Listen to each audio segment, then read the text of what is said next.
Hey, we're live. We are, lady and gentlemen, we're back in the studio. What can I say? Jamie, welcome. Ian, hi. Nice to see you again in the studio. Amazing. In the flesh. Can't even remember the last time. We tried to work it out. We couldn't. That's how long ago. I have no idea. Anyway, I'd like to say because the pandemic is over, but we're at least having a little hiatus, a moment, a crack in the clouds to come into the studio. But we have two lovely guests. Claire, Gavin, welcome to the studio. Thank you, Ian. Hi, thank you. Right, now, you know me, I'm Ian. Jamie, who are you? I'm Jamie Merrick. I'm from Salesforce, and I'm your partner in crime. Have been for a while. Enjoying it very much. Unless, of course, we're giving evidence, in which case I've never seen you before. Claire, why don't you introduce yourself? Tell everyone who you are. Hi, yes. So I'm Claire Bottle. I'm the Chief Executive of the UK Warehousing Association, and I'm still going with the whole honeymoon period thing because I've been doing that job for about 5 months.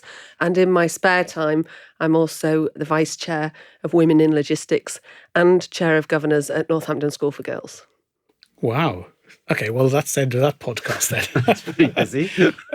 So welcome, Claire. Gavin, follow that. Gavin Sathyanathan. I'm the CEO and founder of a company called Altaflora. We're a health technology platform that collects data from patients as they use medicines to see what the effect is on their symptoms. My background, I was a tech entrepreneur, and many moons ago, I was a cover star of internet retailing in 2011 in my original role at Facebook as head of retail there. That's true. Which is where we first met. And I think that might be one of the last times we saw each other as well, even though we found out that I do actually walk past your house all the time. So funny coincidences. Right. Well, look, as usual, we haven't got much of an agenda. We're just going to wander through it. But let's start off with you, Claire. So welcome again. 5 months in your role. Before you tell us about the role, just give us a thumbnail of how you got to that place. So what was your path? And then tell us about UKWA. It's hard to know how far back to start. So I'll canter through some of the early years because I studied the history of art at university, and that doesn't automatically lead you to where I've ended up. But I got pregnant by mistake and had my son while I was still a student. And that meant when I first started work, I wanted a 9-to-5 job because I was a single parent. And I happened to be offered a job as a secretary in a transport company, and I've been in logistics ever since. Oh my God! Right? Can I just get the film rights? Just say yes. That's all I need to do. Of course. That's extraordinary. So there you were in logistics, single mum, and this would have been a time before everything was totally computerized. So you're doing secretarial things, filing and paper, or are we in a different century? We're talking mid-90s, early to mid-90s. Yeah, I am that old. And so I had a computer, but nobody did their own typing. Everything came to the secretary. And of course, the secretary's not really a threat. So even though I had management aspirations, people told me everything. If you're interested, people will tell you about the disciplinaries that they're dealing with, the contracts they're signing up to, what all the correspondence is about. It was a good way to learn. So once you had everyone's secrets, then was there like a moment, like in a Marvel film, where you just threw away the pencil, let down your hair and became Claire version 2 and took over the world? How did you go from knowing all the secrets to next stage? I like the melodramatic image, so I'm going to go with it and say, yes, there was. I applied as an internal candidate to the graduate training programme and was immediately discounted because I wasn't 100% geographically mobile, which was one of the prerequisites. But my boss contacted the recruiters and insisted that I must be interviewed. And I didn't know that until much later. Somebody told me that 4 or 5 years later. And somewhat embarrassingly for the interviewers, I came top of their assessment centre and they had to offer me a job as a management trainee, even though I had a 2-year-old. Yeah, so there we are.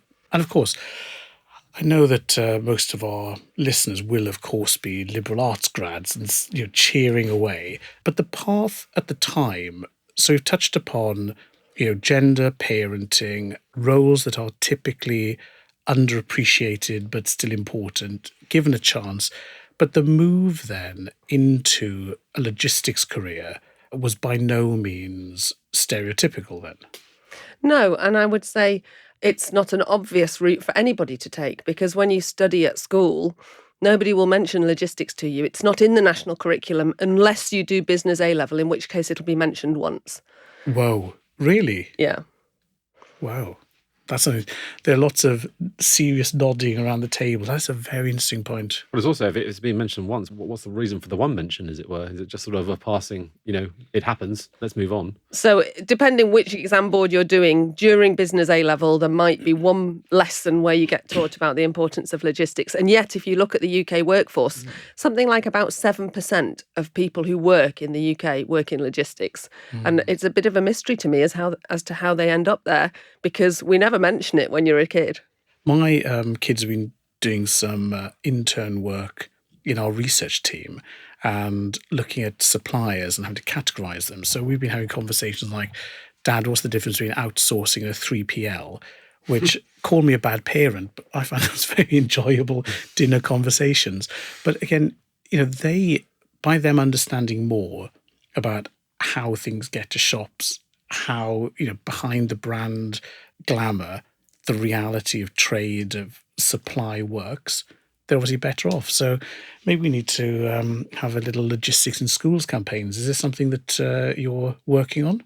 Absolutely. So there is an organisation called Think Logistics, and they have all sorts of materials that you can use to present in schools. But one of the most disappointing things they told me is that I'm not allowed to do it. So I'm nearly 50. And the problem is it's just not that engaging for kids if someone like me goes and talks to them about career opportunities. It works so much better if more senior people in the industry can persuade or allow the younger people to be the voice of it. That's what the Think Logistics experts have said is most effective. Right, so we've wandered into ageism as well. Crikey. We're all getting sad on the table. Anyway, so there you are, management trainee. How did you then get into logistics? And just tell us the route from being in operational logistics to the representative bodies side. So I've been in operational logistics then for about 25 years. I never looked back, I worked for myself for a while, so I did quite a bit of project management as an interim manager, but I also was an employee at some quite big companies. So I was logistics manager for Solvay Chemicals, which is a Belgian firm that has some operations in the UK. I worked for Lafarge Cement and was responsible for the distribution of a lot of cement powder around the UK. And most recently, before I joined UKWA, I was the Associate Director of Warehousing for Coca-Cola, looking after warehouses full of soft drinks. I suppose what I've picked up from that is that most industries and businesses have some kind of stuff, like physical goods of some sort. And if you need to store it or move it, then you're going to need some kind of logistics. Yeah. And why then move from the operational sharp end to UKWA? Tell us a bit about UKWA as you tell us why the move. So UKWA is a well-established trade association. It's been around for over 75 years. There are about 900 members, and they're companies that are members, not individuals. Of the 900, something like 200 are associate members, so they've got some kind of goods or services they want to sell to warehousing companies, and then the other 700 are warehousing companies. And at the moment, they're predominantly third-party logistics companies, so they don't own the goods inside the warehouse. They're selling a warehousing service. Some of the bigger companies you might know would be DHL, Wincanton, Eddie Stobart, Kalina, people like that. But of course, there are lots and lots of small businesses and family businesses that operate one or two warehouses as well. Hence, we've got about 700 members. Although we have a majority of the third-party market, we don't have all that many members who operate their own warehousing like I used to when I was at Coca-Cola. So there's some growth opportunities there. I wasn't really looking for a change. Actually, Coca-Cola is a great employer and I really enjoyed working there. But when I was first approached about this job at the UK Warehousing Association, there was something that made me feel that if somebody else were to get the job and do it badly, I'd be really angry. So I'm very passionate about our industry. I think warehousing logistics more generally has a great opportunity to be a real engine of social mobility because access into the industry is quite straightforward and there are a lot of career paths, but it doesn't have the best image or reputation. So I could see some opportunities, and whilst I wasn't completely convinced that I'd be able to make the most of them, I was determined not to let somebody else hash it up. Yeah. So I put my hat in the ring for the job. How do you get past that? Because some of the big companies, doesn't matter about names, but drive this poor reputation in some ways. How do you get past that? What are the things that you can do to make it more positive for people to consider as a career? Well, when we were talking before about going into schools, I think that's an important part of it. But also, the diversity of the workforce is pretty poor, and we need to do a bit of showcasing of what could be better. So I mentioned at the beginning that I'm vice chair of Women in Logistics, and that's an organisation that helps to encourage women to kind of get to know each other so that we can rival the old boys network a bit in a friendly way. I mean, the organisation's open to men to join as well, because we can all solve these problems together. But if you look at the sort of entry level jobs, at the moment, something like about 2% of HGV drivers are female. For forklift truck drivers, it's worse. It's maybe 1.2%, something like that. Surely that's not a meritocracy. That can't be right, can it? And is that because of representation? So if you don't see people like you doing jobs like that, you don't think that's a job for you. So is it a case of, the old Ladybird books where, nuclear families looked in one way and they were other, and then your real life was a different lived experience? So is it a case of representation, or is it a case of active recruitment, or a case of the talent pool where the physical warehouses are, or something else? What's the reason for this disparity in terms of employment profile? I absolutely love the question, and I don't know the answer. So we've done some research fairly recently, actually, with Cranfield University, trying to unpick what are the things that really make a difference. Because if you look for guidance on inclusion and diversity, whether it's, in a sort of broader context or specifically about gender, there are loads of ideas of things you should do and absolutely no evidence about what does or doesn't work. So the Cranfield research that we did a light upon the concept of mentoring as being evidence-based. And what's quite interesting is that if you look at people in management, you'll definitely find that more men than women experience mentoring in their careers. And I can't explain why that is, but it does seem as though it's a fairly quick win to try and redress the balance there. Which the Women in Logistics would help with, of Yes, course. exactly. And I suppose as well, having a network, a supportive network that's outside of your own promotional pyramid.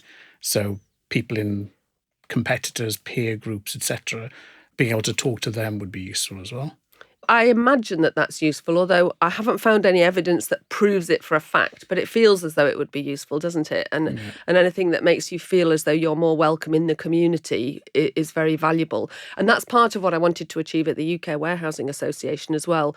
I haven't come in to overthrow the old regime and introduce a radical new way of working. What I've come in to do is to talk to the members, to understand what's important to them, and to build a really cohesive sense of community where people who care about warehousing can talk to each other in a really safe environment, and then between us we can decide what messages we want to share with the outside world, whether that's the media, policymakers, potential employees, customers. There are a lot of stakeholders who think they know what warehousing is about, and it's actually a lot more interesting than they think.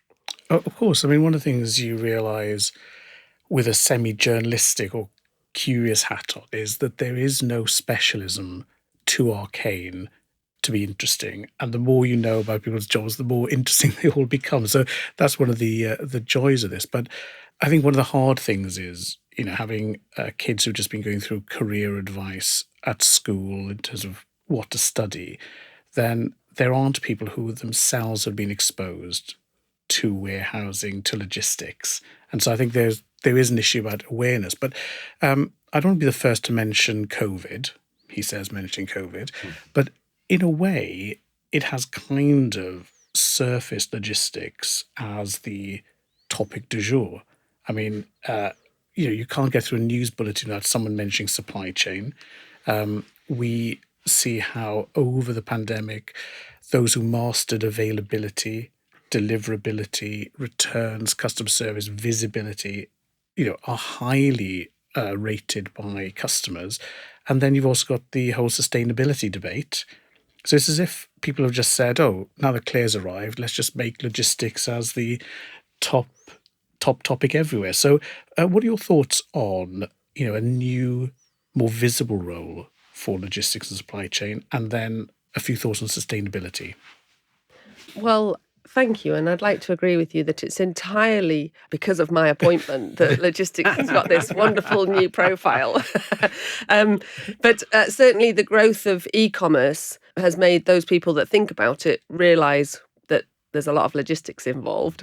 So I think there's an advantage there. I mean, I did my master's as an adult at Aston University, and they're one of the most well-respected for logistics. But there are a number of other universities, maybe about 16 or 17 in the UK, that offer something to do with logistics as a course. And almost all of them are reporting increased numbers. There's a lot more interest. And it's because people are sort of waking up to the fact that logistics is important. You know, in a lot of businesses, supply chain directors are now a board director, as opposed to being a sort of annoying cost centre that sits in the corner and gets ignored as much as possible. But that is cyclical, though, isn't it? So, we were talking about the last century, and for our younger listener, that's, before TikTok and before Facebook, for the middle-aged listener.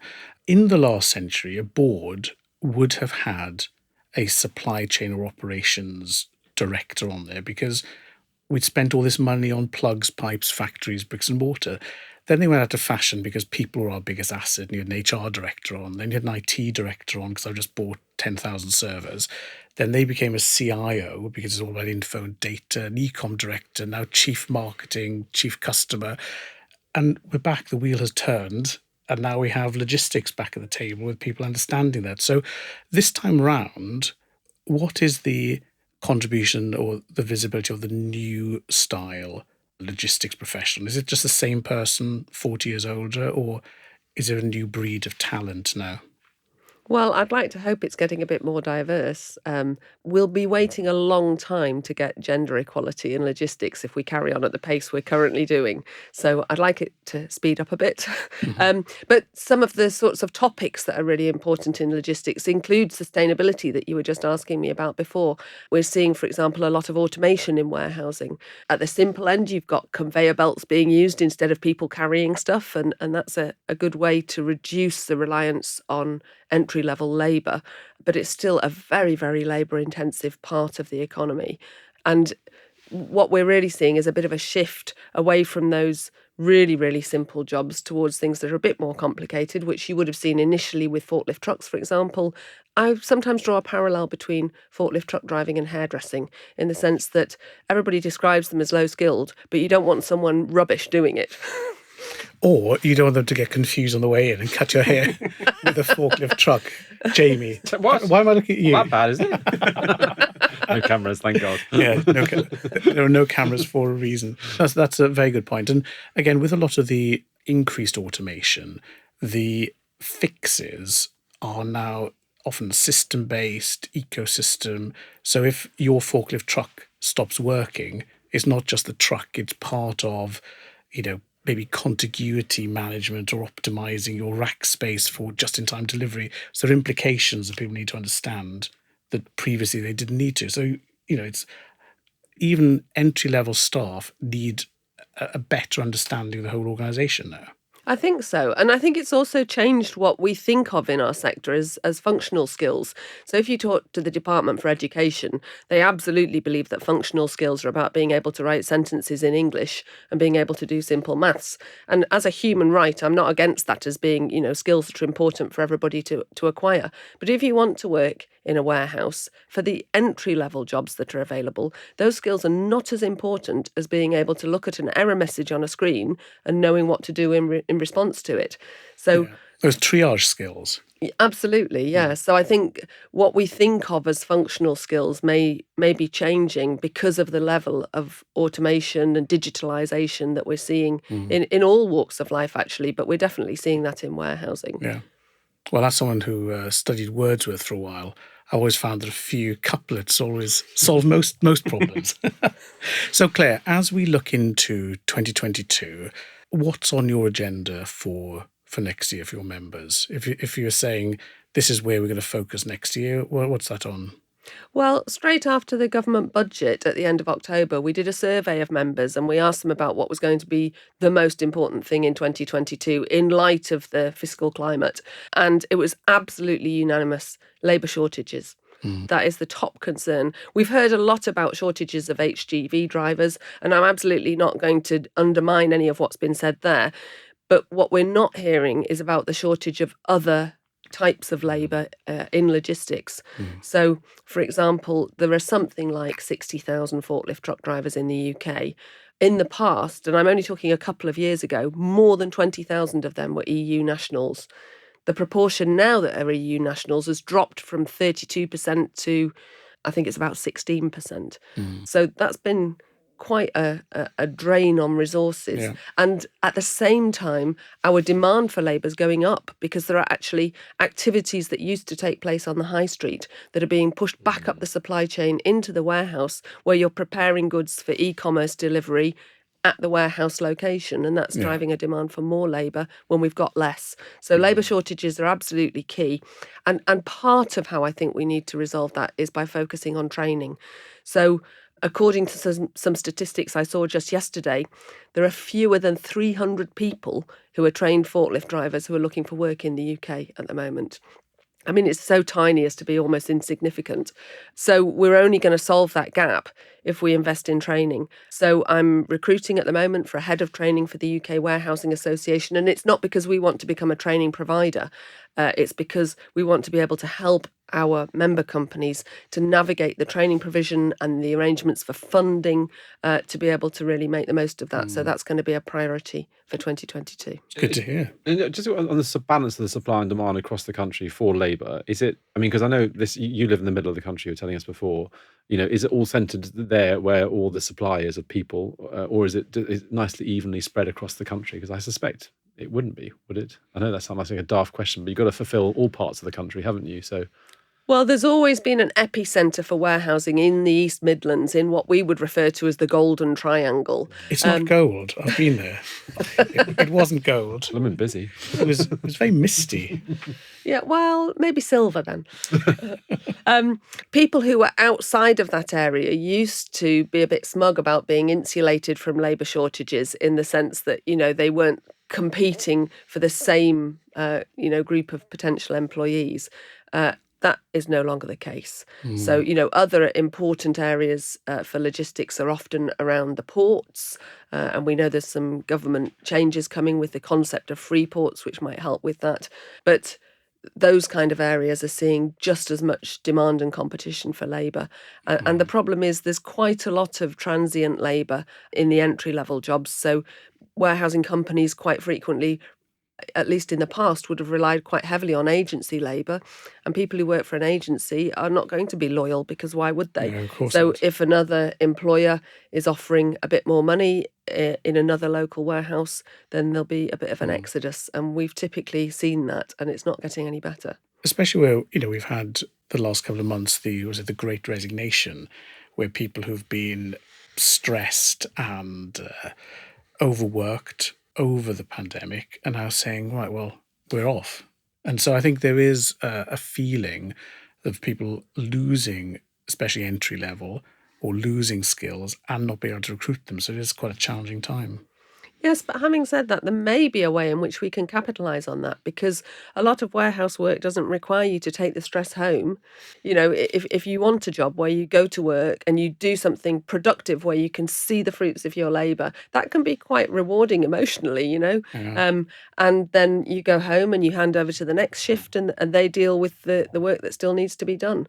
So if we can improve our image, perhaps we can make more of that. Well, Claire, you've done a lot to improve that image today. So if any of our listeners are interested in applying, then drop a note to Claire. Thank you very much. Now, I have no segues. I have nothing clever. This is just a zero clutch gear shift change. Gavin, so last time we chatted face to face was a decade ago. And I think you were just leaving Facebook and going to Tesco Video. That's See, right. I Tesco remember. Digital. Yeah. Then chat, email, little update saying, hi, I'm leaving Tesco. I'm setting up a legal cannabis business, when cannabis was definitely not legal and may have just gone from Class B to Class C and back again. So there was no market. You couldn't even promote it. You couldn't touch it without being imprisoned. Brave move. So Do you want to pick up there and just start explaining? How I landed up in the medical cannabis industry. Lovely. That would be great. So how I got into medical cannabis, I trained as a chemical engineer. I spent the first 5 years of my career at Bain, the consulting firm, went off to the US to get an MBA and then came back in 2008 at the beginning of the financial crisis when all my peers were going off to be sort of hedge fund titans. And I got very interested in the world of digital media while I was in the US. So until then, you were like every parent's dream child. Kind of, hyperachieving, blue tick, chip, tick, corporate tick. career, And they say, hey, social media. So after they've thrown you out of the house, just pick up there. So, well, actually, it was one of my old professors from business school who wrote a piece of research in 2014 called Marketing Marijuana in Colorado. And it just struck me. I thought, why is an academic in the US writing about this industry? So I wrote to him and said, what's going on? And he said, Gavin, this is the biggest event since the birth of the web. There's a $200 billion illicit industry that's going to migrate to the legal channel over the next 2 decades. It's going to have a knock-on impact in the alcohol industry, in tobacco, and in pharmaceuticals. And if you're in the US, it's sort of an entrepreneur's perfect storm because the US federal government says this is illegal, but individual state legislatives say it's legal. So that precludes big business getting in. So as an entrepreneur, nice one. You can go and start a business. So I quit my job at Tesco. I joke with people that I left the fastest appreciating stock in the S&P, which was Facebook, and joined the fastest declining stock in the FTSE, which was Tesco. And so just as they brought Dave Lewis in, and he basically said, look, if you're not doing food in the UK in the store, this isn't the place for you. And I thought, I'm a digital guy doing data platforms. This isn't for me. And so decided to quit my job. I put my place up on an Airbnb in London and moved to Boulder, Colorado with my wife and 2 kids for the summer of 2015. Sorry, I don't want to pry, but just summarize that conversation for me, which is you arrive home and say... So I didn't tell my parents for about a year that I was doing this. I couldn't. And my wife was very supportive. And at the time, it was sort of, let's just go and explore. Let's go to Colorado. My kids were 2 and 4 at the time. Let's go hiking and see what's going on. And I guess once you go and see what's happening in the US, you realize just what this industry looks like. It's very different to our mental model over here. So I was seeing middle America, typically people in their 40s, 50s and 60s going in to buy low-dose cannabis products, primarily to help them with their sleep, pain, anxiety, sort of mood enhancement, appetite enhancement. So it was very different to the sort of mental model that we had, if you read the Daily Mail or we see what the government said this week about sort of drug users. And it looked to me as if this was a category that was going to replace over-the-counter medications. So if you look at the types of medicines we use for painkilling right now, there's a clear impact with the opioid crisis in the US. We can talk a lot about SSRIs and antidepressants and sort of waning efficacy. And I'm sure we'll talk about the pandemic and the impact on mental health, but we need a new class of drugs here. So I spent that summer of 15 in the US and sort of got religion about what was happening. As you say, you can't talk to many people about this though. So I came back to London. I was fortunate in that because of what was happening in California, a lot of my old Facebook network was sort of a little bit more enlightened about what was happening here. And so I reached out to a bunch of my old colleagues and started to build a network. And it was a very challenging time because you couldn't talk to people. There was a sort of social judgment passed upon you. But in any case, managed to raise some money in London at the back end of 2015. We raised about £3 million. I then moved to Las Vegas, Nevada, where I opened up a cannabis dispensary in downtown Vegas. And again, just in case any of our listeners read the Daily Mail, which obviously I'd hope not, the archetypes when you mention cannabis are obviously young people, drugs, crimes. You have that bucket. You've then got the other concept, which is medical cannabis, which seems to be simultaneously, you can hold both things, one good and even head. There's ideas around the whole production side with hemp and with the eco wonder fabric that comes from that. You then got a lot of cultural stuff dating back, thousands of years when the Romans brought hemp to the UK. And lastly, then got the derivatives where people aren't quite sure what's what, from jellies to cookies. So it's actually expanded a vocabulary of things that people maybe don't understand and don't know how they fit together. Yeah, look, it's a very complex plant. So first eaten as a food 10,000 years ago in China, hemp seeds, rich source of proteins. First used for religious purposes about 5,000 years ago, so the first records, and it's sort of intimately tied up with Hinduism, Judaism, early religions. But as a hallucinogenic or... As a psychoactive, as a psychoactive, yeah. And hemp was the 6th most cultivated crop around the globe until the beginning of the 1900s. Wow. Yeah, so, Henry VIII mandated hemp to be grown. It was, of course, grown for in naval ropes. Yes, exactly. Armies for the Russian, uniforms for the Russian army. I mean, it was a widely cultivated crop. And I did read somewhere in my Googling that apparently the UK is a net exporter of cannabis, even though it's not legal. Correct. So look, there are multiple sort of regulatory frameworks here, and each of them applies to a different industry. So in that sort of very strict pharmaceutical application of cannabis, the UK is a market leader. We make medicines for pain, for epilepsy. We grow huge greenhouses full of cannabis in East Anglia. But not in the Golden Triangle? Not in the Golden Triangle. Not I haven't yet. quite made it to the Midlands. But yeah, I'm sure there are going to be greenhouses there in the future. So in that pharmaceutical space, we've done a lot of work in the UK. There's this second regulatory framework, which is sort of adjacent to pharmaceuticals. It's called unlicensed medicines, which is where a lot of the cannabis medicines sit at the moment. And essentially, I guess a little bit of the history here. So, 1900s, this plant is banned. At the beginning of the 1980s, at the start of the AIDS epidemic in California, lots of gay men were having chemotherapy, and they were finding therapeutic benefit from cannabis for nausea, for appetite promotion, for sleep. And so there's a very tight link between sort of cannabis legalization and the gay community, which is why California was where it was very prominent. So that was in the early 80s. And then sort of 3 regulatory frameworks were set up in 1996, California, Canada, and Israel. And so those are the 3 kind of geographies. Israel's very progressive on this. I was thinking that's an odd combination. It's just, and again, this is to get the psychoactive aspects of cannabis. Correct. Yeah. So there are sort of 3 constituent chemical classes within cannabis, cannabinoids. And you guys may have heard of CBD. You may have heard of THC. There are another 140 of these cannabinoids. They're a new class of chemicals which I think will develop some serious medicines in over the next few years. The second set of chemicals are called terpenes, which give it the characteristic smell. These terpenes are not unique to cannabis. They're found in plants throughout the plant kingdom and also provide As we benefits. say to the police officer, Yes. it's a very widely recognisable smell and there's nothing to do with either me or Jamie. Yeah. And then flavonoids, the third class of chemicals, which give plants their colour. And so these naturally occurring compounds show huge benefit for a wide range of conditions. There's a system within the body called the endocannabinoid system, which is basically designed to process these compounds.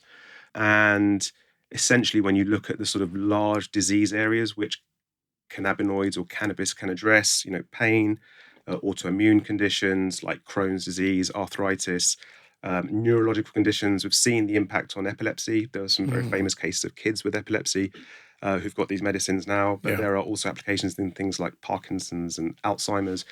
And then finally, cancer. And that's both for palliative, therapeutic relief at the end of life, but also there are examples of cancer shrinking. So over the pandemic, we've seen ideas of chemical investigations, whether it's for antiviral or various treatment paths. We're seeing gene sequencing, tailored medicines. So it seems as if we're at a stage now where the conversation you're having fits in with national pride in British gene prowess with big pharma. Absolutely. Let's stop talking about them in the old-fashioned way. These are wonder drugs. 100%. Ian. And so I guess my journey to where I am today is I had this sort of experience in the US, with the dispensary, understanding these medicines. And then when Trump was elected, that sort of marked the end of my US foray. Came back and started to develop businesses in the UK. The first business I developed was a company called Oxford Cannabinoid Technologies. We approached Oxford University to do research into these 4 areas, as I say, pain, cancer, neuro, etc., and raised some money. We listed that business this year. And so we've started developing sort of medicines. But the way I describe this is my time at Facebook, I sort of got to witness digital transformation of media companies, of retail companies, and really the final 3 holdouts in my view, around digitization were banking, education, and healthcare. They were the three industries that were, not really moving. The impact of the pandemic on healthcare has been profound in terms of digitization. It sort of accelerated things by 10 years. And I felt uniquely positioned as a guy who both understood some of these naturally occurring medicines that don't quite fit the profit formula for big pharma, that are complex because they're not single molecules. So I'd had that experience of sort of witnessing how patients deal with their problems, but I'd also had this background in technology. And so merging those two experiences together allowed me to build a data platform to understand these medicines. And as you say, I now turn up at, the NIHR or the NHS, and I kind of, they speak our language now as sort of technologists, to try and understand how they can use data in much more interesting ways, how they can drill down to the individual patient so we can get to that level of personalization, how we can use AI to become predictive about these things. And what's been really interesting is at Facebook, we used to say, move fast and break things. It was almost kind of act and then ask for forgiveness later. And it's had a knock-on impact now, as we can see. But interesting, I remember talking to the CTO at M&S some years ago, and he was saying that he had the digital team, but he also ran a bank. And he said that it's all well and good being agile and, best effort with a website, but no one wants to iterate their current account or have 95% accuracy. So in a way, the change has been an acceptance of not knowing today, but agreeing on a path to knowing.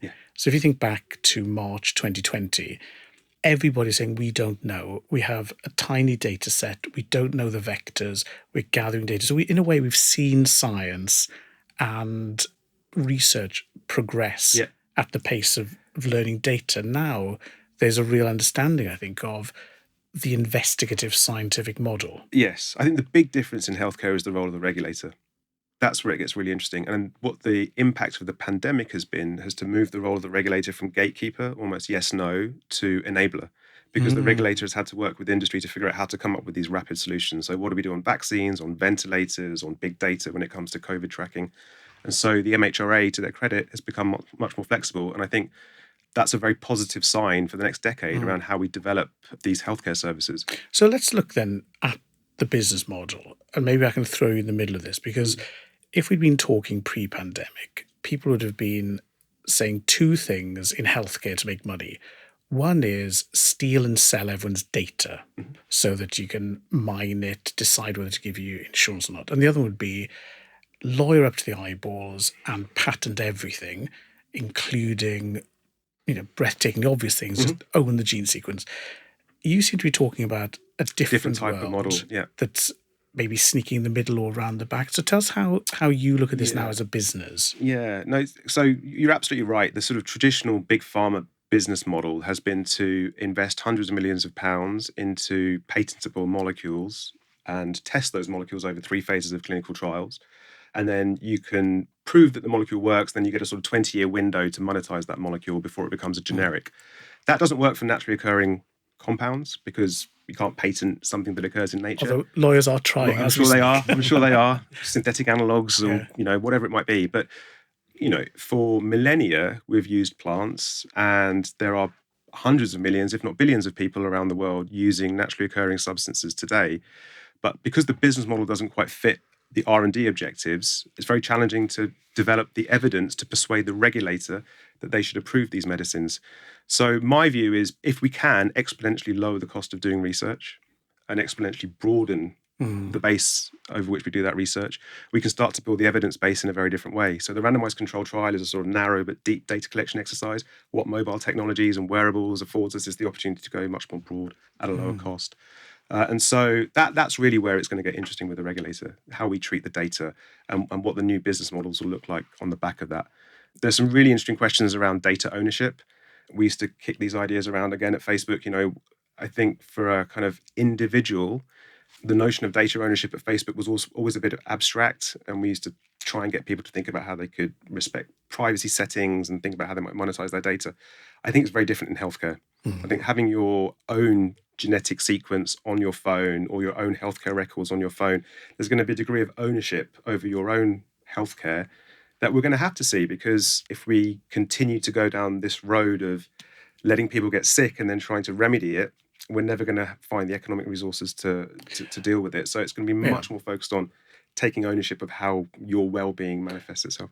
But to link back to a comment Claire made about training, one of the things we've seen over the pandemic is, for example, people aren't very good at statistics and probability, A, mathematically, and B, when it comes to their own risk profiles.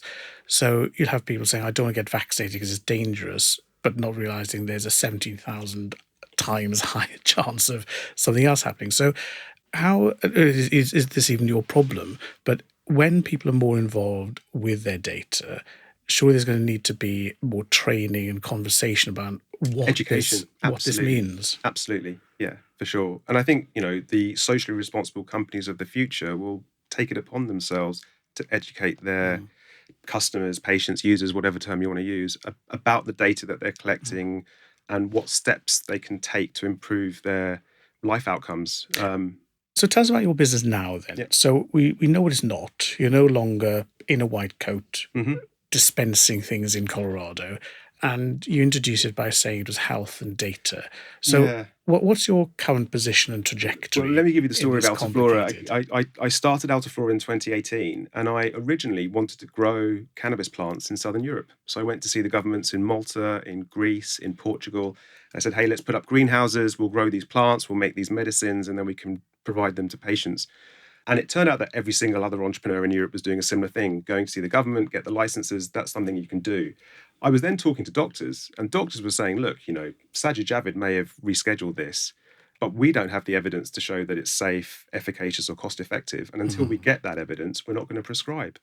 And so I started to shift away from thinking about the supply side and started to think about the demand side and how you can take away those demand side inhibitors. And so how do you get that evidence? Well, you go and ask the patients, how are you consuming your medicine? What impact does that consumption have on whatever symptom you have, be it pain, anxiety, depression, whatever the case may be. And so I started to build this data platform.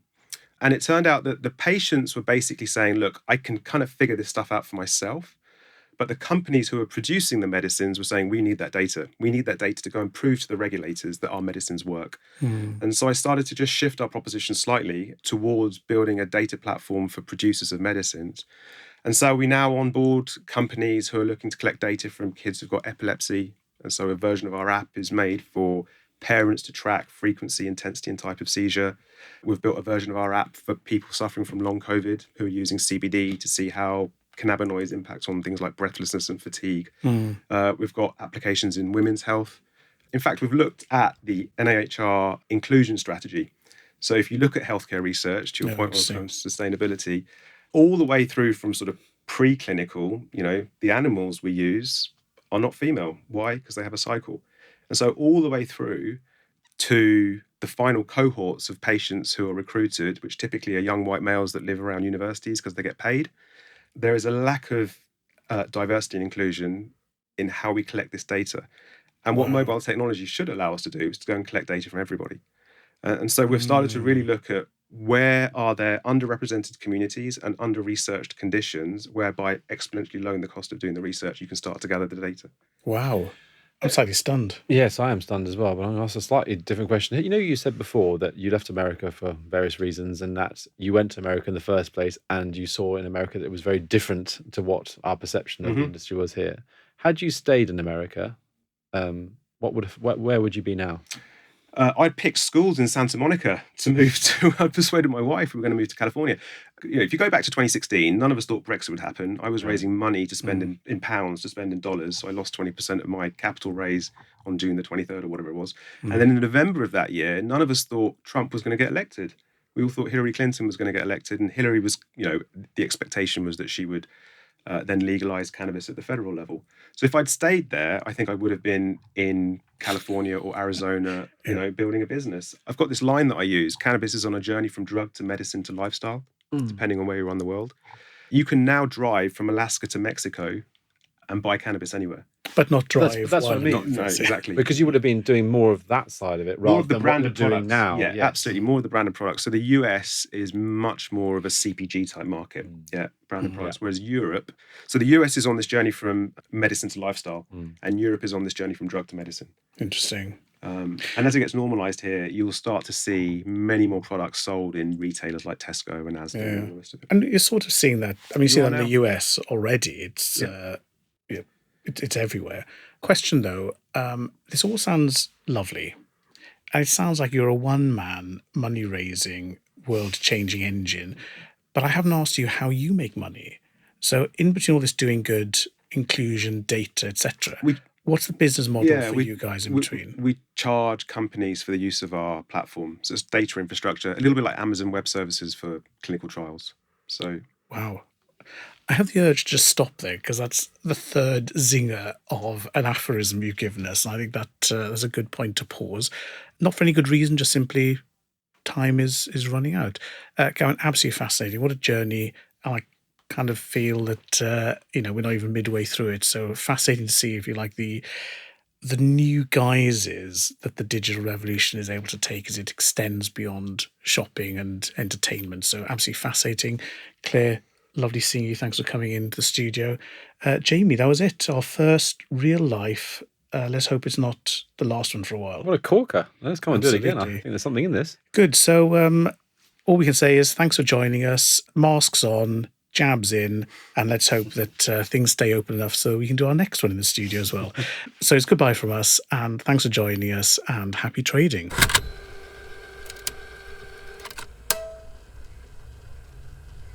Oh, Wow, was that was great. brilliant. It was so nice to hear. I mean, it's always good to hear about all stories, but those two stories are very different brilliant. probably for us and for Brilliant. the listener. So There is a small country missing a president. You know that, Gavin, don't you? what do you mean? Just saying, you're wasted in... Why are you in saying a medicine. small country? You'd be much better than Trump. Yeah, true. I just thought, that's it. Just start off with a small one and then roving president for hire. Oh, I don't know about that. Got work to do. Actually, what is the training process for becoming president? There isn't one really, is there? obviously not. No. Hey, we need to go because I've got Greg. Another guest Yes, in these, sorry. Yeah, that was brilliant. Thank you. Oof.